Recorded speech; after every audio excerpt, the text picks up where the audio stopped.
Continuamos en Sanos de la Azotea, ya estamos muy cercanos a las fiestas y bueno, este momento que estamos viviendo con la pandemia, vamos a intentar charlar y reflexionar con Gabriela Dueñas, doctora en psicología, licenciada en ciencias de la educación, psicopedagoga, bueno, siempre con un gran compromiso político-social. Y tratar de pensar esto, ¿no? En lo que siempre nos aporta Gabriela, que tiene que ver con la educación, con la salud mental. Justo en estos días hemos compartido una reflexión de Mario Rovere, donde él plantea, ¿no? En términos sanitarios, ¿no? Pero también sociales, como sociedad, que bueno, que cortemos un poco este recreo, digamos, de relajamiento y de no cuidado, y volvamos y retomemos esas medidas que nos permiten vivir medianamente bien y cuidados con la pandemia. Así que, Gabriela, buenos días, y ¿qué venís siguiendo, ¿no, vos con todo esto? Buenos días, Pablo. Sí, mirá, me gustaron mucho las palabras de este gran maestro sanitarista argentino que es Mario Rovere, un compañero maravilloso, que se atreve a decir que si no aprendemos de lo que está pasando en el hemisferio norte, si no aprendemos, lamentablemente vamos a seguir el mismo camino. Y cuando leí esta palabra aprendemos, y después, como vos bien recién recordabas, habla de estos recreitos, entre comillas, que nos estamos tomando, lo digo como comunidad, ¿no? En general, lo cierto es que si no aprendemos, esto me hace recordar el tango que dice: en el horno nos vamos a encontrar todos, ¿no? Allá en el horno nos vamos a encontrar. No importa qué color político tengamos, no importa razones económicas, no importa nada. Vamos a terminar mal como estamos viendo que sucede en el hemisferio norte. Y esto, que parece como un mensaje medio pesimista, yo creo que es todo lo contrario. O sea, lo que yo intento con esto que te estoy comentando es tratar de advertir de manera particular a los compañeros y compañeras, ¿no? Que a veces con este optimismo de la voluntad del que hablaba Gramsci, se llevan puesta la realidad. O sea, a veces nos falla lo que se llama el principio de realidad, que nos guste o no es lo que hay, y que si no lo reconocemos y no vemos en esta realidad que nos toca vivir hoy, inédita a nivel mundial, un peligro real, objetivo, no vamos a poder resguardarnos, cuidarnos entre todos y a cada uno. Es decir, nos vamos a terminar llevando puestos incluso nuestros sueños políticos, esta oportunidad histórica que nos da en este momento la posibilidad de haber accedido al gobierno nacional, al gobierno de la provincia. Por eso, retomando esto del aprendizaje, vos sabés que yo también vengo del palo de la educación, enseguida se me vino a la memoria que no hay aprendizaje posible si uno no parte del reconocimiento de los errores. Una persona que tiene un escolar, un estudiante que tiene lo que nosotros llamamos baja tolerancia a la frustración y le cuesta reconocer errores, la verdad es que tiene un mal pronóstico en materia de aprendizajes, ¿no?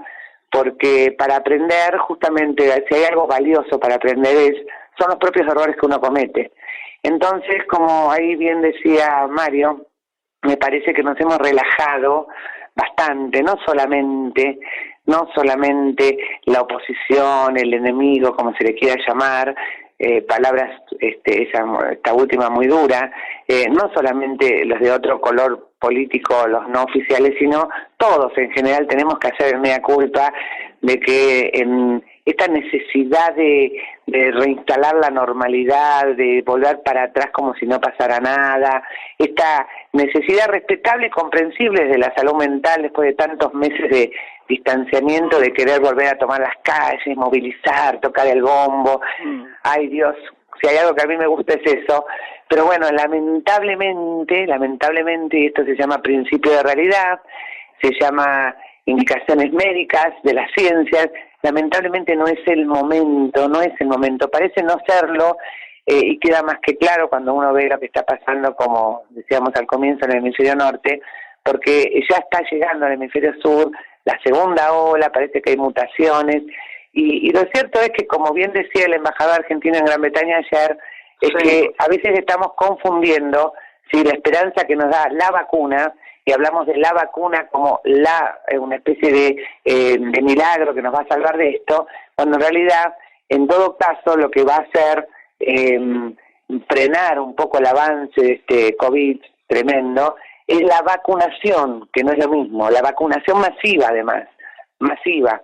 No es lo mismo confundir las vacunas, que sí, efectivamente, por suerte ya parece que están de todos los colores y a la carta, para cualquier ideología, cualquier gusto, etcétera, sino que ahora el desafío es la vacunación, y esto no va a ser sencillo, va a llevar tiempo digo, unos meses, y mientras tanto tenemos que, me parece a mí, aprender de los errores del hemisferio norte, reconocer que nosotros también cometemos errores cuando nos relajamos demasiado, cuando nos damos permiso para tomarnos estos recreitos de los que hablaba Mario, cuando algunos creen que estamos en condiciones de salir de vacaciones, o incluso ya, y esto es una autocrítica para nuestro propio campo nacional y popular, de salir a movilizar, a tocar bombos, cuando con esto lo único que estamos haciendo es profundizando el riesgo, la exposición al contagio, y lo cierto es que si vuelve a impactar como impactó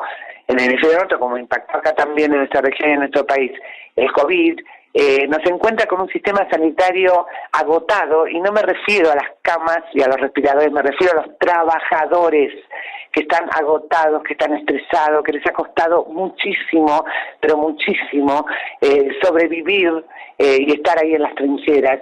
Y en estas condiciones, la verdad que hacerle frente a una nueva ola y más fuerte que la anterior, la verdad es que no es de buen pronóstico, no hay que ser muy epidemiólogo ni sanitarista para poder advertir esto. Por eso, en realidad me interesaba retomar estas palabras de Mario y enlazarla con las que vienen sosteniendo los maestros y las maestras, por ejemplo, de UTC Tera, a los que yo admiro profundamente. Tenemos que aprender de nuestros errores, reconocer que nos equivocamos cuando aflojamos los cuidados, creyendo que como estaban las vacunas a la vista ya podíamos, ¿no? Así que bueno, Pablo, básicamente mi mensaje es un llamamiento a la toma de conciencia para evitar que estas fiestas no terminen siendo una tragedia, o las vacaciones no terminen siendo una tragedia, ¿no? Y como le sucede a cualquiera que le dan un diagnóstico de una enfermedad, por ejemplo, y discúlpame que sea autorreferencial, yo tengo en mi familia casos de diabetes, o sea, yo tengo muchos antecedentes de familiares diabéticos, y lamentablemente el médico le dice, tiene prohibido comer azúcar, dulces, los dulces están prohibidos. Y qué sé yo he visto a mis familiares enojarse, de por vida no puedo comer dulces, y mira, la verdad es que esto no es autoritarismo, no es que vos te están quitando la libertad, esto es lamentablemente lo único que hasta el día de hoy se sabe que se puede hacer desde lo natural, no me refiero por supuesto a los medicamentos que requieren los diabéticos, sino desde las posibilidades de uno, lo único que se puede hacer para frenar o evitar tener una crisis diabética, ¿no es cierto?, un shock diabético, te guste o no, o sea, tenés que dejar de comer dulces, te guste o no te guste, y si no te gusta te vas a terminar suicidando. Ahora bien, en el caso de la diabetes, se trataría de un suicidio, efectivamente, de un diabético que se le ocurra, por ejemplo, darse una panzada de dulce de leche. Pero en el caso del COVID, la cosa es más compleja, porque no se trata de que si yo me expongo, la que mejoró vos soy yo, sino que al exponerme yo expongo a todos los de mi entorno, y cuando hablo de mi entorno no solamente hablo de mi entorno familiar cercano, hablo de mis vecinos, de aquel desconocido que me crucé en el supermercado, es decir, esto es una cuestión comunitaria, ya no se trata de un tema de suicidios, se trata de un tema que va mucho más allá, porque nos interpela como comunidad, ¿no? El yo está interpelado hoy en día por el nosotros, el COVID interpela ese nosotros que ha quedado subordinado al yo, al yoísmo, ¿sí? Al yoísmo que se deriva de estas lógicas neoliberales que han venido dando una colonización, han venido haciendo una colonización sobre la población que me parece que lamentablemente ha sido muy exitosa, porque creo que de alguna u otra manera todos y todas, incluso los compañeros del campo nacional y popular, tenemos un pequeño neoliberal adentro. ¿Cómo no podría pasar Sí, hace décadas que tenemos el neoliberalismo instalado en Occidente por lo menos, y bueno, todo aquel que haya nacido y se haya criado y haya vivido en estos tiempos, algo le penetró. Por ahí la diferencia entre unos y otros es que algunos tenemos alguna cuota de pensamiento crítico como para poder autorreconocer esos pequeños neoliberales que llevamos adentro, y por eso, justamente por eso, es que nos resulta fundamental trabajar en equipo, trabajar en grupos, en comunidad. ¿Por qué? Porque si a mí me agarra un ataque de egoísmo, por ejemplo, o de pensar que mis causas son más importantes que las del resto de la comunidad, porque tengo derecho a pensar, por ejemplo, que las causas de los niños se imponen por encima de las causas de los adultos mayores, para darte un ejemplo. Sí. Va a haber otro compañero que me diga, no, mira, Gabriela, tu mirada, que está muy sesgada en un sector de la población, por tu trayectoria, bla, bla, bla, es una mirada sesgada, ¿entendés? O pensamos en nosotros, ¿sí?, que incluya a todos y a todas, a todos los grupos etarios, a todos los colores políticos. Si no pensamos en un nosotros por encima de un yo individual, sectario, sesgado, la verdad es que el COVID va a ganar la batalla, y con esto va a demostrar que, a pesar de no ser ni siquiera un ser vivo, ¿sí?, es más inteligente que la especie humana, que es lo que está mostrando ahora, ¿no? Porque se va adaptando. Fíjate vos la capacidad que tiene de adaptación a los distintos lugares donde va aterrizando, de modo tal de garantizarse la propagación. Eso, en términos pedagógicos de psicología de la educación, de psicología de inteligencia, Piaget, Vygotsky lo definían como inteligencia. Entonces, la inteligencia es la capacidad de resolver problemas para garantizarse la supervivencia. Lo cierto es que hoy por hoy el COVID se comporta de manera más inteligente que la especie humana. Esa es mi humilde opinión que quiero compartir, y si sirve de algo, sobre todo entre los compañeros, ¿no? Que a veces, como dice Mario, nos estamos tomando muchos recreitos, relajándonos, pensando que el solo hecho de saber que hay vacunas, ya eso nos previene, ¿no? Gabriela, vos sabés que yo te escucho y uno va como hilvanando varias cosas. En algún momento del proceso de la pandemia, vos sacaste un título que me parece que fue muy importante, que era esto de no tenerle miedo al miedo, ¿no? Eso fue una cosa que me parece que es muy interesante de tenerlo como algo positivo en este momento tan difícil.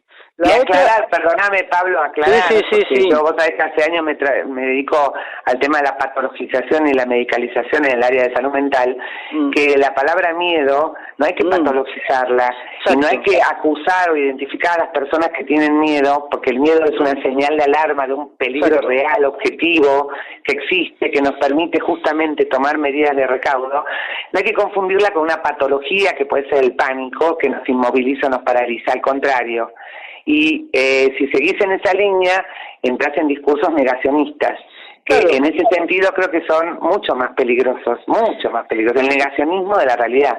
Sí, no, desde el sentido del cuidado, ¿no? Otra de las cosas que es difícil y que es difícil, vos tomabas, ¿no?, este neoliberalismo que tenemos todos y todas adentro de alguna forma, ¿no?, porque es un proceso cultural muy profundo de muchas décadas, ¿no?, y justamente a veces, esto lo vemos mucho y lo hemos visto sin ninguna duda, y quizás se vea más, el discurso, digamos, sanitario, digamos, del cuidado es un mensaje, digamos, no copado, digamos, y vos dabas el ejemplo de cuando uno va a una atención y le dicen, bueno, usted tiene que cuidarse de esta forma, y no nos gusta, ¿no?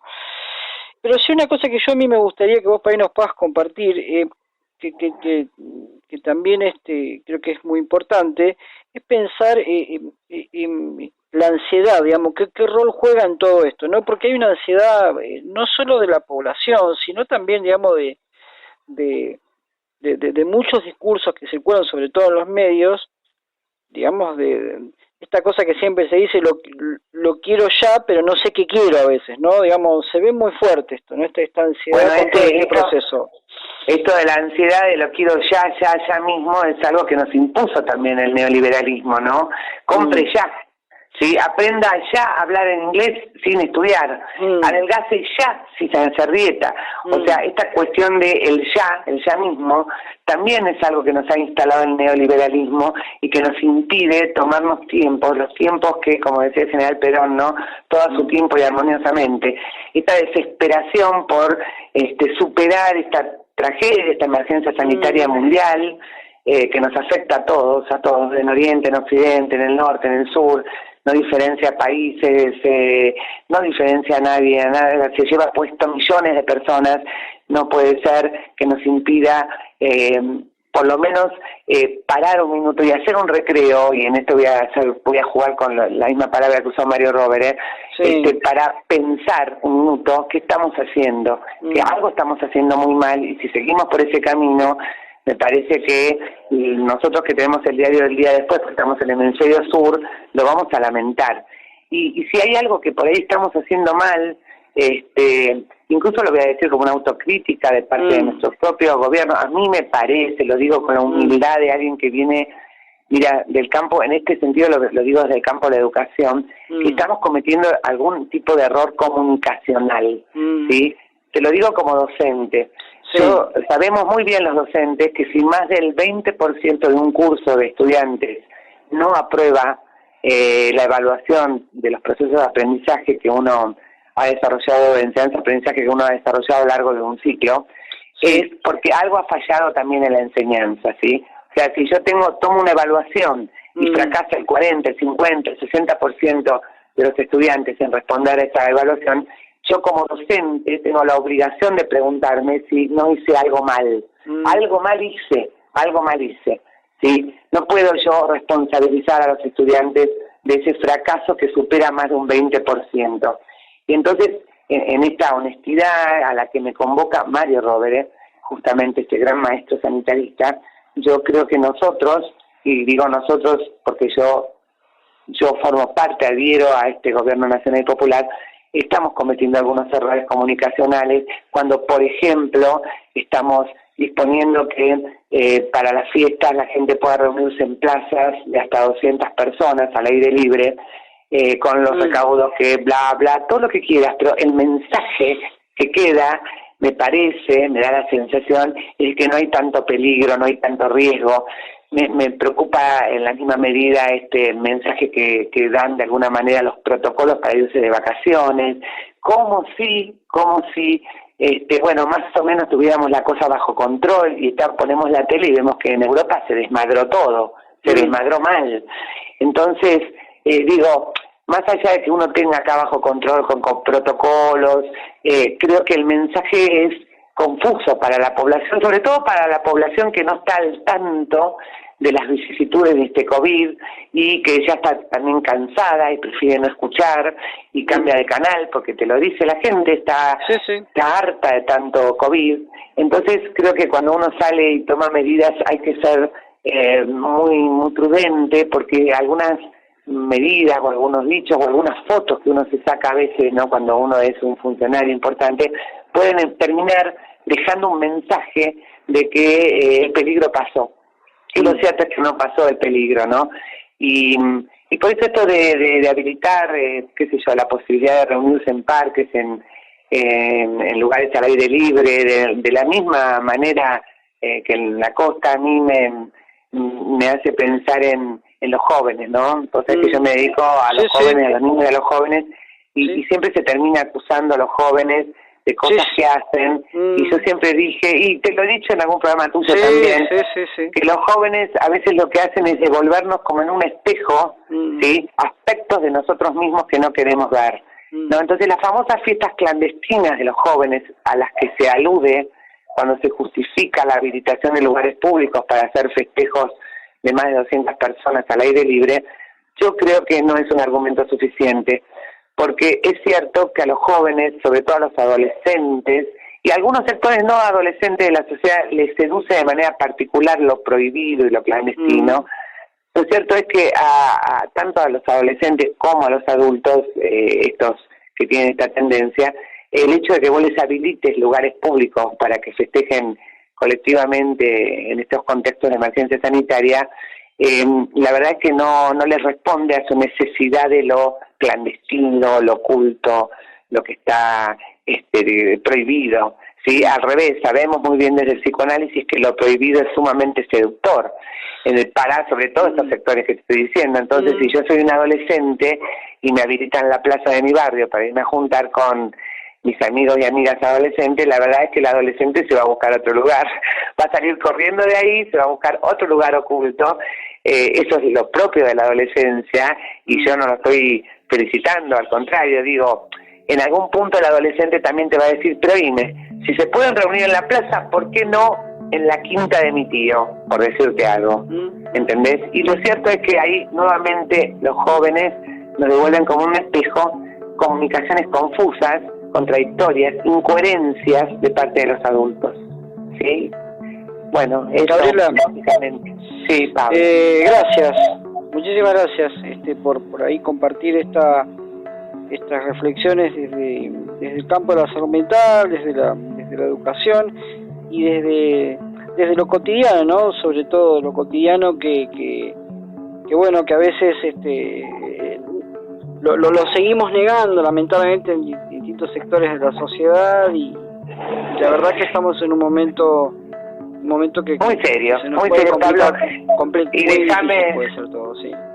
Déjame terminar esta nota porque se vienen las fiestas, entre comillas, ¿no? Las fiestas, entre comillas, y yo quisiera, honestamente, que durante estas fiestas, entre comillas, le hagamos un homenaje a los trabajadores de la salud que se han jugado la vida y que la siguen jugando, y a los de la educación, ¿sí? Y a todos aquellos trabajadores esenciales, pero a los esenciales de verdad, ¿sí? A los que sin ellos no podríamos seguir viviendo y sin ellos no podríamos seguir sosteniendo el distanciamiento físico. De manera particular los trabajadores de la salud y de la educación. La verdad, yo mi agradecimiento profundo, inmenso, gigante, inconmensurable, yo creo que son realmente a quienes hay que dedicarles estas fiestas y en honor y en homenaje a ellos, cuidarnos. Gracias, Gabriela, te mandamos un gran abrazo desde acá, desde Mar del Plata. Abrazo grande, Pablo, abrazo grande a todos y a todas.